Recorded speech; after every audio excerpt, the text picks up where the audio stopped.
Selamat pagi Pak, perkenalkan nama saya Vincentia Margareta dari kelas 11 IPSA nomor absen 35. Hari ini saya akan mempresentasikan tentang ketahanan pangan. Tahukah Anda apa yang dimaksud dengan ketahanan pangan? Ketahanan pangan adalah suatu kondisi dinamis suatu bangsa yang meliputi seluruh aspek kehidupan nasional yang terintegrasi, berisi keuletan dan ketangguhan serta mengandung kemampuan untuk mengembangkan kekuatan nasional dalam menghadapi segala tantangan, ancaman, hambatan dari luar maupun dari dalam, langsung maupun tidak langsung. Sedangkan pangan itu sendiri merupakan segala sesuatu yang berasal dari sumber hayati dan air, baik yang diperoleh maupun yang tidak diolah, yang diperuntukkan sebagai makanan dan minuman bagi konsumen manusia dan dapat diartikan juga sebagai bahan tambahan, bahan lain yang digunakan dalam proses penyiapan pengolahan dalam pembuatan makanan ataupun minuman.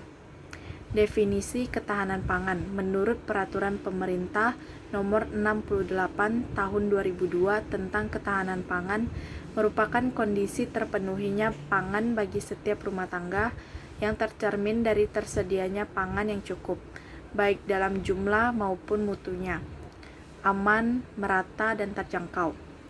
Menurut tingkat nasional, sebagai kedapatan suatu bangsa untuk menjamin seluruh penduduknya untuk memperoleh pangan yang cukup, mutu yang layak, aman, dan didasarkan pada pengoptimalan pemanfaatan dan berbasis pada keagamaan sumber daya lokal.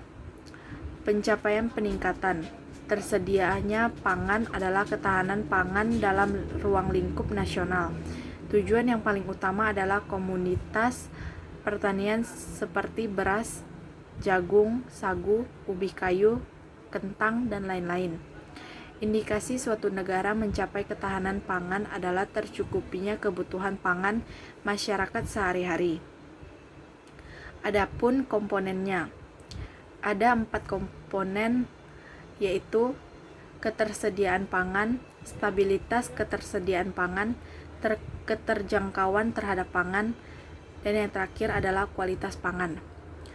Menurut Undang-Undang Nomor 18 Tahun 2012, ketersediaan pangan adalah kondisi tersedianya pangan dari hasil produksi dalam negeri dan cadangan pangan nasional serta impor apabila kedua sumber utama tidak dapat terpenuhi atau tidak dapat memenuhi kebutuhan. Oleh karena itu, dapat mengakibatkan berkurangnya lahan pertanian untuk pemenuhan kebutuhan seperti permukiman, industri, fasilitas umum, dan lain-lain, yang dapat mengancam ketersediaan pangan. Oleh karena itu, kita perlu variasi produk pangan seperti sagu, jagung, singkong, gandum, dan lain-lain, agar tidak bergantung pada padi. Ketidakstabilannya dapat mengakibatkan peningkatan harga pangan di pasar sehingga dapat terjadi kerawanan pangan. Faktornya yaitu hilangnya tenaga kerja atau produktivitas yang disebabkan oleh wabah penyakit. Kerawanan bersifat permanen atau kronis, entah itu jangka panjang maupun konsisten. Contohnya lahan yang tidak dapat berfungsi lagi seperti semula, entah itu karena ulah manusia maupun bencana alam. Keterjangkauan terhadap pangan adalah kedapatan secara fisik atau ekonomi untuk memperoleh pangan yang dikaitkan dengan pendapatan berproduksi atau kedapatan membeli pangan. Faktor yang mempengaruhinya adalah daya beli dan keterjangkauan komoditas pangan. Indikator dalam menentukan aksesibilitas adalah dengan keterjangkauan pangan oleh rumah tangga dan masalah produktivitas penyediaan pangan. Keterjangkauan pangan oleh keluarga ditentukan oleh tingkat pendapatan dan harga pangan. Kualitas pangan adalah kondisi atau keadaan pangan yang dikonsumsi untuk memenuhi kebutuhan gizi. Kurangnya sangat sulit dilakukan oleh berkaitan dengan berbagai macam jenis makanan dan kandungan gizi yang berbeda-beda. Ada 3 kategori kriteria kualitas pangan di setiap rumah tangga, yaitu rumah tangga kualitas baik atau yang memiliki pengeluaran untuk lauk pauk berupa protein hewani dan nabati atau protein hewani saja. Yang kedua, kurang baik atau pengeluaran untuk lauk pauk berupa protein nabati. Dan yang ketiga, tidak baik atau tidak punya pengeluaran untuk lauk pauk berupa protein baik nabati maupun hewani. Kebijakan peningkatan ketahanan pangan. Jika kita berbicara tentang ini, berarti kita membicarakan tentang kedapatan negara yang dapat menjamin terwujudnya ketahanan pangan dan yang dihasilkan dari produk pangan dalam negeri, terutama di sektor pertanian. Ketahanan pangan bukan hanya tentang fisik suatu negara, tetapi merupakan persoalan sosial, ekonomi, dan politik. Usaha peningkatan ketahanan pangan, tidak tersedia pangan atau sama dengan pengoptimalannya capaian atau penyediaan cadangan pangan yang berasal dari dalam negeri, fungsinya untuk menjaga ketersediaan komponen yang berlangsung seperti pupuk, benih, dan obat. Impor bahan pangan pokok seperti beras, kedelai, gula, jagung, dan daging sapi apabila dalam negeri tidak cukup untuk memenuhinya. Meningkatkan akses dalam arti masyarakat mudah memperoleh dan tersedianya dengan harga terjangkau, strategisnya yaitu melalui pengaturan distribusi dan pemasaran seperti pengendalian harga produk maupun strategi seperti beras, jagung, kedelai, gula, daging. Sedangkan pada bagian timur Indo mengandung pada sektor transportasi udara dan laut. Karena di Indonesia merupakan jalur kepulauan dan transdarat belum mendukung. Distribusi di barat terdapat di Pulau Jawa, Kalimantan, dan Sumatera. Menjamin konsumsi dan keamanan pangan setiap warga negara agar memenuhi standar kecukupan gizi dan keamanan pangan untuk hidup sehat. Strateginya dalam mendorong pengagamaan konsumsi dan peningkatan gizi pangan, terutama sumber protein hewani seperti susu, telur, daging, dan juga ikan.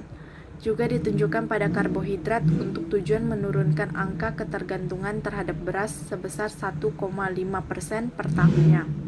Oleh karena itu, pemerintah mendorong tingkatan produksi pada pangan lokal non-beras seperti singkong, ubi, sagu, jagung, dan pemerintah bentuk bulog atau yang biasanya disebut BED urusan logistik. Mempertahankan dan meningkatkan kualitas pangan adalah tugas seluruh elemen masyarakat hingga pemerintah. Tujuan agar semua masyarakat dan berbagai kalangan dapat konsumsi pangan secara layak. Strategi tingkatan benih unggul untuk mendapatkan kualitas pangan yang baik. Dalam upaya peningkatan lahan pangan selalu berkaitan dengan lahan pangan. Lahan pertanian di Indonesia merupakan lahan yang subur karena dipengaruhi oleh kondisi tanah vulkanik di berbagai tempat. Luas daratan di Indonesia mencapai 191 juta, 24% dari luas Indonesia. 35% sama dengan 67 juta kawasan lindung dan 65% sama dengan 123 juta HA kawasan budidaya.